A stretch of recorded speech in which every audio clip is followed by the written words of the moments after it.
आज हम बात करेंगे 25 नवंबर 1915 को टोंगचौन कांगवोंडो में जन्मे चंग जू यंग की। बचपन से टीचर बनने का सपना लिए चंग गरीबी के कारण पढ़ाई नहीं कर पाए और वो घंटों खेतों में काम किया करते थे। पर इतने घंटों काम करने के बाद भी कभी खाना मिल पाता, कभी नहीं। चंग को लकड़ियां बेचने शहर जाना पड़ता था और जहां की चकाचौंध भरे जीवन को देख चंग हैरान हो जाते और खेती से परेशान चंग 16 साल की उम्र में अपने दोस्त के साथ घर छोड़कर भाग गए और खतरनाक पाचू वैली को क्रॉस कर कोगेन पहुंचे, जहां उन्होंने कंस्ट्रक्शन वर्कर की नौकरी शुरू कर दी। कंस्ट्रक्शन वर्कर के रूप में ज्यादा काम करने के बाद भी चंग को बहुत कम पैसे मिलते, पर चंग इसमें भी बहुत खुश थे। पर यह खुशी ज्यादा दिन टिक नहीं पाई और मात्र 2 महीने में उनके पिता को उनका पता चल गया और वो उन्हें घर ले आए। अप्रैल 1933 में दूसरी बार चंग अपने दोस्त के साथ भाग गए और वो कीहो पहुंचे, जहां पर एक अनजान व्यक्ति ने नौकरी का लालच देकर उनके सारे पैसे लूट लिए। पर अपने पिता के साथ चल रहे चूहे बिल्ली की खेल में चंग को इस बार फिर हार का सामना करना पड़ा और उनके पिता उन्हें वापस गांव ले आए। 1 साल घर में खेती करने के बाद चंग ने अपने पिता की गाय बेचकर ट्रेन का टिकट खरीदा और वह फिर भाग गए, पर इस बार फिर वह नाकामयाब रहे और अंततः 18 साल की उम्र में वो भागकर कीहो पहुंचे, जहां उन्होंने पहले लेबर, फिर कंस्ट्रक्शन वर्कर और अंत में बोक्यूंग राइस स्टोर में डिलीवरी बॉय की नौकरी की।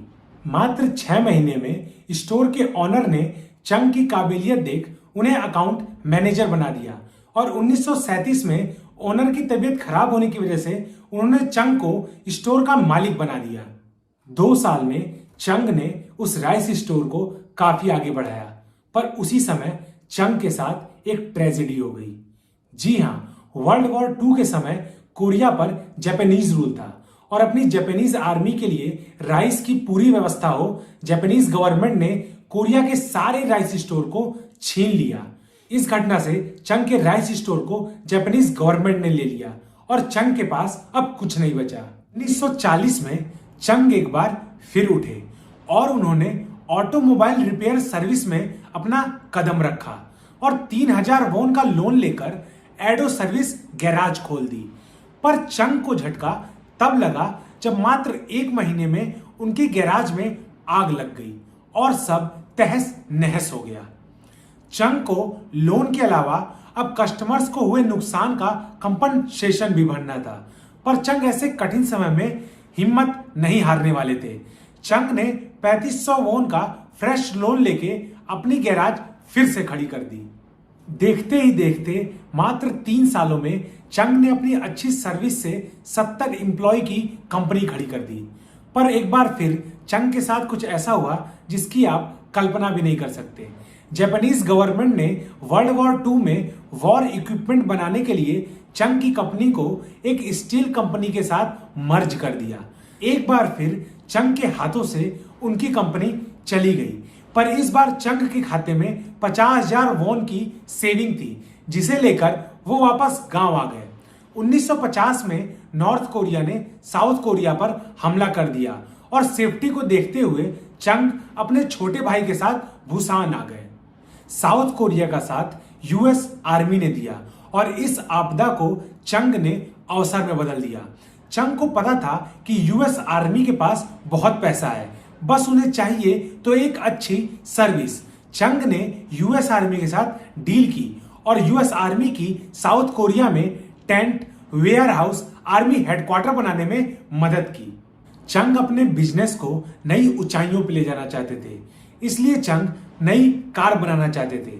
पर उससे पहले 1967 में चंग ने ह्यूंडई मोटर्स की शुरुआत की और 1968 में फोर्ड के साथ डील कर ली, जिसमें फोर्ड की बनाई हुई कॉर्टिना की कार को असेंबल करने का काम लिया। 1973 में इन दोनों कंपनियों के रिश्तों में खटास आ गई, क्योंकि जहां एक तरफ ह्यूंडई मोटर नई कार बनाना चाहती थी, वहीं फोर्ड यह नहीं चाहती थी कि ह्यूंडई अपनी खुद की कार बनाए।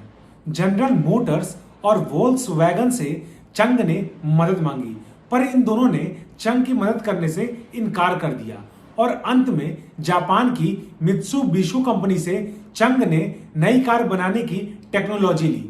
उसी बीच साउथ कोरियन गवर्नमेंट ने यह ऐलान कर दिया कि वो एक ऐसी गाड़ी की तलाश में है जो कि अफोर्डेबल रेट में हो और उसका हर part made in South Korea हो। 1976 में चंग ने Hyundai पोनी नाम की कार लॉन्च कर दी, जिसने साउथ कोरियन मार्केट में तहलका मचा दिया।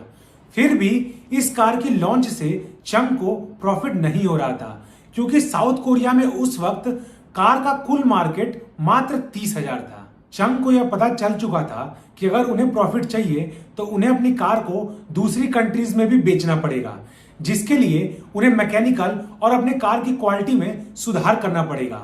और इसी को ध्यान में रखते हुए 1982 में चंग ने Hyundai पोनी 2 रिलीज कर दी, जिसने साउथ कोरिया के साथ साथ अफ्रीका, लैटिन अमेरिका और कनाडा में धूम मचा दी। पर चंग को अभी भी वर्ल्ड की बिगेस्ट कार मार्केट को क्रैक करना बाकी था, यूएस मार्केट। जी हाँ, इसके लिए चंग ने यूएस मार्केट की स्टडी की और उन्होंने ये देखा कि यूएस में ज्यादातर लोग सेकेंड हैंड गाड़ी पर तवज्जो देते हैं, जिसके लिए उन्होंने उतने ही पैसों में Hyundai एक्सेल लॉन्च कर दी और उन्होंने उस कार पर 5 साल की वारंटी भी दी। चंग के इस मास्टर स्ट्रोक ने यूएस की कार मार्केट में तहलका मचा दिया। चंग की कंपनी ने 1967 में सोयांग डैम, 1970 में ग्योंगबू एक्सप्रेसवे और वर्ल्ड लार्जेस्ट शिपयार्ड इन अल्सन और कोरी न्यूक्लियर पावर प्लांट भी बनाए। ये कहानी थी एक गरीब किसान से एक बिजनेस मैन बनने की।